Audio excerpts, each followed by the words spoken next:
dual boiler, rotary pump, brew by weight, grind by weight, smart, a touchscreen with UI that doesn't suck. I have here not one but two fully working prototypes of a bean to cup machine that boasts some insane features at a price point that just seems too good to be true.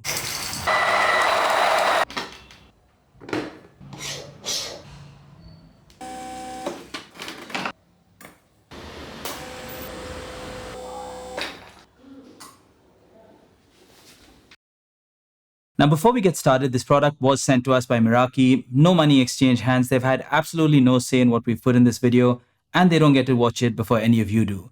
They will also be sending us the production version of this machine for a full review once that's ready, so get subscribed so you don't miss that. A huge thanks to Meraki Brewing Tools for helping with all of the logistics. If you're looking for coffee gear, then use the link in the description below to get 5% off. It also helps the channel. And lastly, thank you to Blue Tokai Coffee Roasters for sending us some really tasty coffee to test this machine out. Boom. Now, coffee Kickstarters have almost become as common as new AI companies, and most of them are kind of lame, but every once in a while something will pop up and grab my attention, and that's exactly what happened with the Meraki all-in-one espresso machine. This machine is jam-packed with features, so we have a lot of ground to cover, and I have a lot of thoughts. So let's dive right in. Now, I will mostly be talking about the latest prototype, the DVT2 here, but I will mention the changes that have been made from the previous one. Not all of them are good. As always, let's kick things off with aesthetics. Now, straight off the bat, I really like that this doesn't look like every other espresso machine, and I'm glad that it doesn't have that Breville kitchen appliance look. It has this tower design where every module has a separate tower. It's interesting to look at, and I think it's quite playful. It almost looks like a cool toy. And when I found out that the lead engineer is ex-Dyson, it all kind of made sense. You can also see the similarities in graphics on the website. It's unfortunate that some of the parts actually feel like a toy, but I'll get to that later on. Now, one thing to note with this machine is that it's big. With a 37 centimeter square base and standing about 42 centimeters tall if you include the screen, this is going to take up a fair amount of countertop space and is something that you should be aware of. Now, while this design is a bit of a pain in the ass to clean with all of the nooks and crannies, it is functional, especially with respect to the grinder. According to Meraki, separating the grinder from the boilers avoids heat damage to the beans, and this makes a lot of sense. It's funny though, beans are exposed to extreme temperatures during roasting, but it takes a lot less heat to mess them up after that. The massive steam wand that emerges from the top of the machine looks sick, and it reminds me a lot of the Synesso ES1.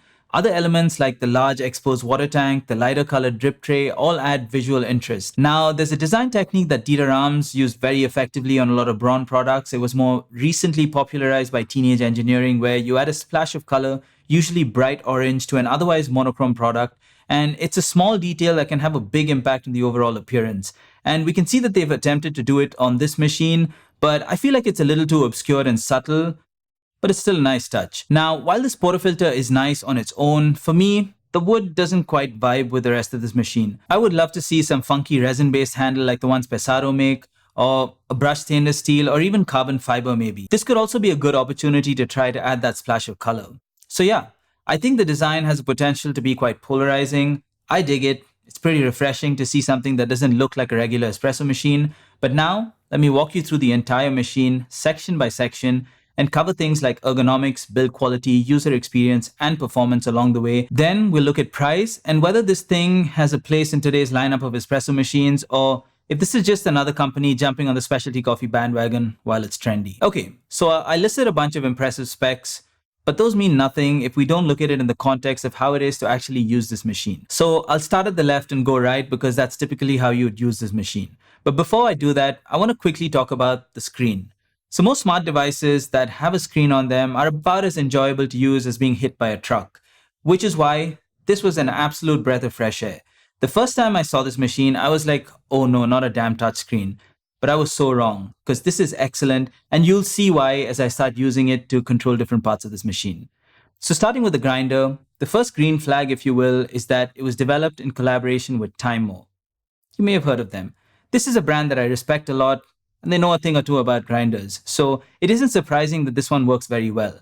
Now, it is a more traditional style conical burr grinder, so you get more blended flavors, but you also get syrupy textured shots that I think fit perfectly with the target audience of a bean to cup machine. Anything slightly more developed like medium or medium dark roast do really well, and I've had some really tasty shots from this grinder. We have a really nice stainless steel exit chute with familiar branding, another welcome upgrade from the first prototype, which was aluminium, and more importantly, it is now stepless, giving you a lot more control and granularity to dial in, especially at the finer end. Light roasts are now a lot easier to work with, but I've still found it slightly challenging if you're brewing something ultra light or you're using the newer high extraction baskets which need you to grind a lot finer. And like many of the grinders these days, this too has an ionizer hidden inside that dramatically reduces static buildup, so you get fluffy grounds with little to no mess. Considering it is a hopper style machine, it's nice that everything stays quite clean without any RDT.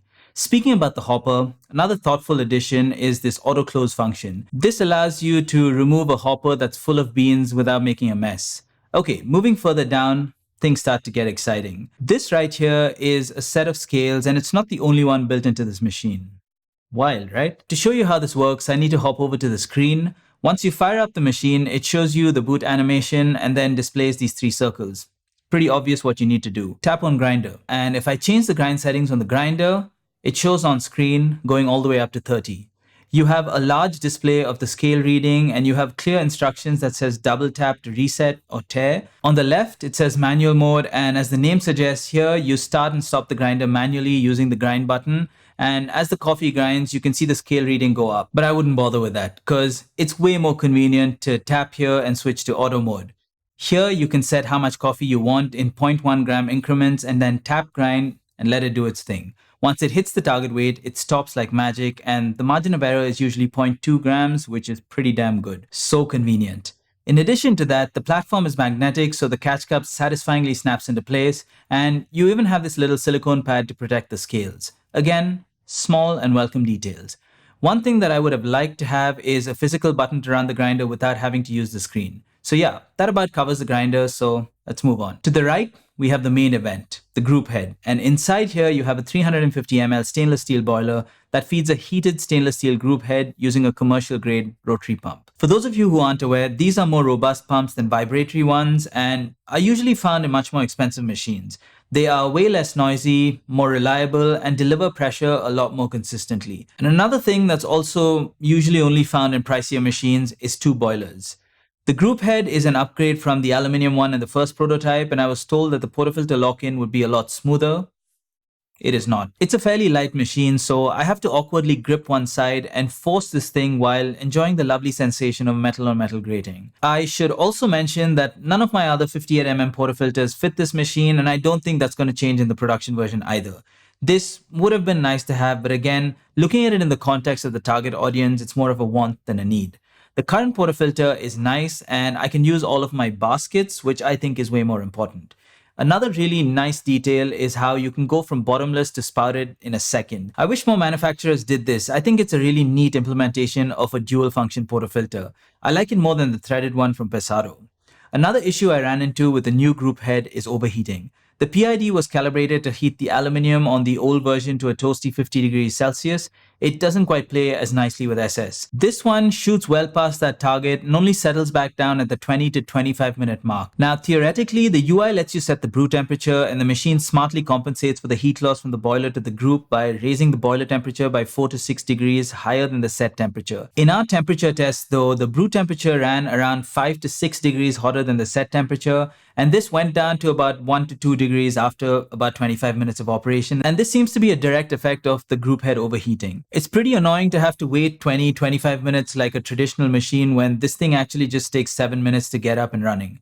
This should be fixed in production, and once stable though, everything works great. The first version actually ran a degree or two cooler than the set temp, but both maintain stable temperature through the duration of a shot. The shower screen is pretty standard, and you have a max flow rate of around 6 mils per second, but the platform that the water falls down onto is again super interesting. This is the second integrated scale that allows you to brew gravimetrically. That's just a fancy word for brew by weight, and anyone who's used a machine that has this feature knows just how much it spoils you. Once you've tried it, there's absolutely no going back. No more faffing with inaccurate volumetrics or time-based brews. This gets you within a gram of your target weight every time, and I love it. Now, it doesn't end there. You have this mini drip tray that's built on top of the scale, so you can actually flush the group head without worrying about hot water damaging them. And the way that it's implemented is delightful. It has these cool looking vents on either side where if it overflows, it drains into the main drip tray. Very well thought out, and it's these small details that make this machine so much fun to use. While on the topic of drip trays, I should talk about the main one. I like this a lot too. The capacity is decent, and the combo of the grill and anti-splash cover keep things very tidy. Most prosumer machines in this price bracket have absolutely shitty drip trays, so I'm glad they put a little bit of thought and design into this one. Now, moving up to the top of this section, we have the touchscreen, but before I show you how the brewing section of the interface works, I need to draw your attention to this brilliant piece of tech. This paddle is built to last about a week. It's so damn flimsy, a stern expression would probably break it. The good news is, this one is better than the previous version, and the production version is set to be aluminium. I just hope they also work a little on fine-tuning the resistance and the feel to make the overall tactile experience of flipping a paddle a little more enjoyable. I mean, I can't be the only weirdo who enjoys using a paddle to start a shot. Now, paddles are always deceptive, and if you were wondering, no, this doesn't have flow control like the Bianca. It just starts and stops the shot manually, and frankly, it's a miracle it manages even that considering how robust it is. I just really wish it had flow profiling. Said no one looking for a bean to cup machine.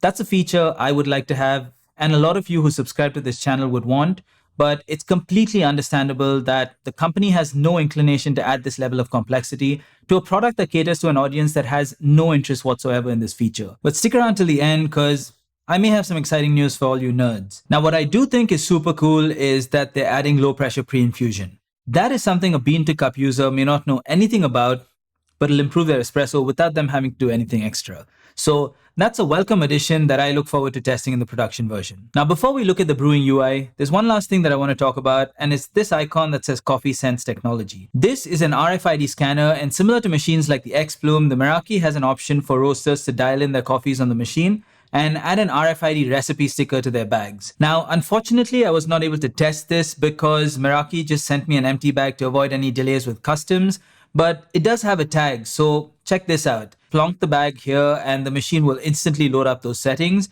It's also a nice touch that the whole UI background changes, so you know that you've loaded up a roaster recipe. Very slick. Rather than force the recipe, it gives you a grind range and stars the values that the roaster recommends in terms of temperature and ratio. But it's up to you whether you want to follow this to the T. Okay, on further testing, I realized that the roaster recipe only recommends a grind range, dose, and temperature.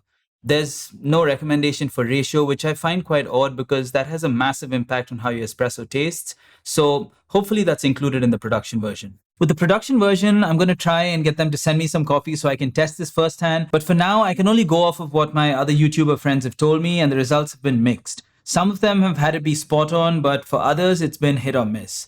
Now, the bigger issue with features like this is roaster adoption, and we'll just have to wait and see if this machine becomes popular enough for roasters to want to spend the time and effort doing this.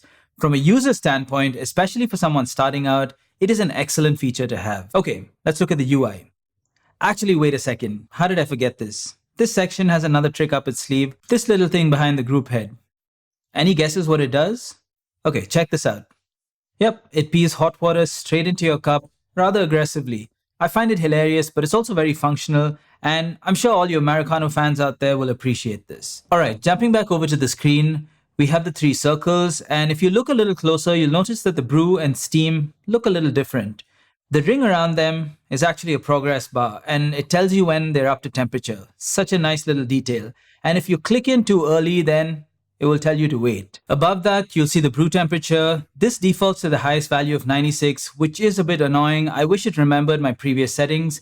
Anyway, if you tap on that, then you can change this value. Now, once both boilers are up to temperature, the machine plays a sound, but I found that it helps to wait a few more minutes to allow the heated group head to stabilize. The target beverage weight is displayed here and defaults to 36 grams. And again, you can tap on it and change this. Once you've put in all your settings, then prep your puck. Lock in, tap the play button, and watch the shot pull and stop once it reaches the target weight. The shot timer and scale reading are clearly displayed on screen as the shot pulls. Now, one thing I wish they did change is to have the value persists. Here, it just disappears after a few seconds. Sometimes I walk away to do something else, and by the time I'm back, it's displaying the three circles, and I have no idea how long the shot took. So that's the auto mode, and it's pretty freaking awesome. I do have one small request though, and remember I told you I like using paddles, so I would love to be able to use the paddle in auto mode too. Right now, it's only tap tap on screen. But man, brew by weight really spoils you. Now, if you're making an Americano, just swipe down, tap the drop, and hit play, and watch as the machine pees water onto your shot.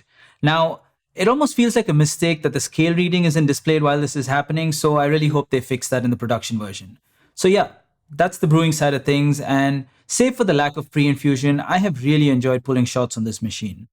Moving on to the tower number 3, we have hidden under here a decent sized 550 ml stainless steel boiler that handles all of your steam requirements, and it does not disappoint. This machine has some legit power, and if you're not that experienced steaming milk, it may even be too much on the strong setting. I absolutely love how quickly it rips through 150 ml of milk and produces excellent texture. The tip, while 3-hole, delivers steam in more parallel jets as opposed to spread out, and if you look at the middle, you'll see this little nipple. This here is in fact a probe that can tell you exactly what your milk temperature is, and even better, you can set a target temperature and have the machine stop when you hit it. No more faffing and guessing with the stop when the pitcher is just too hot to touch method. In fact, you could even just set the pitcher down on the drip tray, and if you position the wand right, you can have silky microfoam at the touch of a button. Again, the machine subtly assisting you without really getting in the way or forcing you to do things a certain way. It allows you to use it how you want to based on your skill level. There are a couple of annoying things here though. Firstly, the tip section is massive and it tends to retain a lot of milk once you're done steaming. I mean, there's enough milk in here for a whole other drink, I think. And when you purge it, which you should, it shoots its load all over the drip tray, and this can get stinky pretty quickly. So what I like to do is purge onto a wet towel and then use that to wipe down the wand and then do another purge. Another thing is the buildup around this nipple, which can be a bit tricky to clean. And lastly, I love that it's a cold touch wand, but this tip gets hot. And the tip here is freaking massive, so just be a little careful. Here's a battle wound. Just don't ask me why it's on my wrist. Oh, and just one request, I would like to be able to turn off just the steam boiler for times when I'm only drinking a straight espresso. But other than that, no real complaints, and it's honestly been a joy steaming on this machine. Okay, let's quickly look at the UI. Here again, the progress bar shows you when you're ready to steam, and here too, I'd wait a couple minutes extra for it to get to full power. Then you can set the target temperature and choose between 3 strength settings. I like to use strong, so just try it and see what works for you. Then you can just hit start and it will start steaming and you'll see the milk temperature go up. Now, if you steam while a shot is pulling, yes, you can do that. It's a dual boiler, remember? Then you see the milk temperature in addition to the shot information on screen. Really neat. Okay, there's one last tower, the water tank. Over at the back, you have this large 2-liter transparent water tank. And what I really like about this, other than the fact that you can see how much water you have left super easily, is that the opening up top is huge, which means I can get my hands in there and clean it properly. Now, moving away from the machine for a second, let's look at the accessories that you get. And they're all really nice, to be honest, except for the stamping station, which feels super cheap. This is going to be wood in the production version, so that should be very nice. You get a cleaning towel, a pitcher, a nice catch cup that fits the portafilter well, a really nice tamper, an OCD-style distribution tool, a blind basket to backflush, and you even get this little filter that you can plug into the water tank for people who have very hard water. Basically, if this is your first machine, then you have absolutely everything you need to start pulling great shots. Okay, let me quickly show you the rest of the UI. Now, everything outside of the 3 main functions of grinding, brewing, and steaming are all hidden away in this drop-down that you can just swipe down to. And here you see a bunch of icons, so let me run through them quickly. At the top left, you have this brush icon, which if you tap on it, you have clear instructions on how to backflush and clean the machine. Again, it walks you through the entire process, shows you the progress, and it's very, very beginner friendly. Then we have Wi-Fi. This machine currently uses the internet to be able to sync time and to change that based on time zone and daylight savings and things like that. It's very basic at the moment, but I am hoping they expand on this. Then on the left, if you tap on the 3 beans, it takes you back to the 3 circles or out of the roaster recipe if you've loaded one. This is the only one which isn't super obvious. Right in the middle are your settings. Here you have Wi-Fi, date time, and all that fun stuff. The next one is the preheat scheduler, where you can set the machine to come on at a certain time and heat up, but I haven't found any use for this because of how quickly this thing gets up to temperature. What I would like to see is a setting for the time it takes to go into sleep mode. Right now, it suffers from mild narcolepsy. Okay, this next one lets you weigh other things using your brew scales like beans. It is kind of awkward with the group head in the way, but it works. And this last one here, we've already covered. Okay, let me try and summarize my experience with this thing. I absolutely love how they've managed to make a machine that is so intuitive and convenient to use without stripping away the soul of crafting your own cup of coffee. It retains just the right amount of human intervention to preserve that special feeling of having made something yourself without having to deal with the frustrations that come with this hobby. And that, in my opinion, is a design achievement worth commending. Of course, none of this holds true if they don't deliver on what they're promising, so now for some dirty talk, because I have a couple of legit concerns that I'd like to share with you before we look at price and recommendations. Alright, this thing is impressive, and there's no denying that. Even if you hate how it looks and you're not the target audience, this thing boasts a feature set that's pretty nuts for the price. But I have two rather big concerns. Number one, and this is something I've said on other reviews, but I'll repeat it, Meraki is a new company, this is their first product, and it's crowdfunded, so proceed with caution. I mean, anyone who's familiar with Kickstarter fully understands that it's a gamble. That being said, the fact that I have not one, but two fully functional prototypes, one of which is a newer version that addresses a lot of the issues of the first one, is very reassuring. Yes, I'm aware that prototyping is very different to going into full production, but it's good to know that they have something that works and they're actively fixing issues and iterating. This new version of the prototype pretty much solves all of the issues with the first one, other than these paddles and the group head still being tight. The only other thing it's missing when compared to the production version is pre-infusion. Okay, this next one is definitely a bigger concern, and that is longevity. This machine has a lot of features at a pretty crazy competitive price, so I'm hoping that the build quality doesn't suffer too much to achieve this. While these machines do work well, they flex and creak and the paddles are a joke, the first unit has started making a clicking sound and the screen now flickers, and I also needed to do a DIY fix on the new steam wand. So yes, these are prototypes, and much like beta software, it's not surprising that we have some bugs, but the hope is that these issues are just superficial and they're ironed out, and the really important parts, most of which are on the inside of the machine, are robust and of high quality. But now let's look at price and who this machine is for. So if you're in the market for an all-in-one espresso machine, and if you've been eyeing something from, say, Breville, then the Meraki is going to be very enticing. This machine is also super beginner friendly, so if you're looking to get into the insane world of espresso without being overwhelmed, I think this would be a great fit.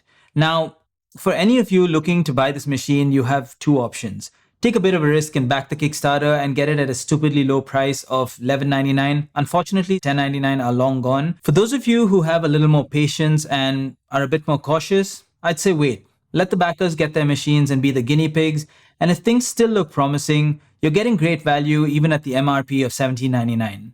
I had the pleasure of talking to the lead engineer and the head of marketing over at Meraki, and I can tell you that they're super nice, very responsive to feedback, and seem to be passionate coffee crazy peeps just like you and I. It definitely doesn't feel like another company jumping on the specialty coffee gadget wave trying to make a quick buck. Even though I'm not the target audience of an all-in-one machine like this, it's the first one that's truly excited me. If they manage to deliver on what they're promising, then Meraki will be a force to reckon with in this price bracket. And for all you nerds who've stuck around this long and are thinking, I wish they made one without a grinder, and I know a lot of you are, it's coming. Yep, I heard it straight from the horse's mouth that a standalone espresso machine with more pro-level features is in the works. It's further down on the roadmap though, so be sure to subscribe. We'll definitely be reviewing it here once it's ready. And on that note, I think it's time we wrap this one up, but I'm super curious what all of you think of this machine. Let me know in the comments below, and as always, thank you so much for watching, and brew Aramse.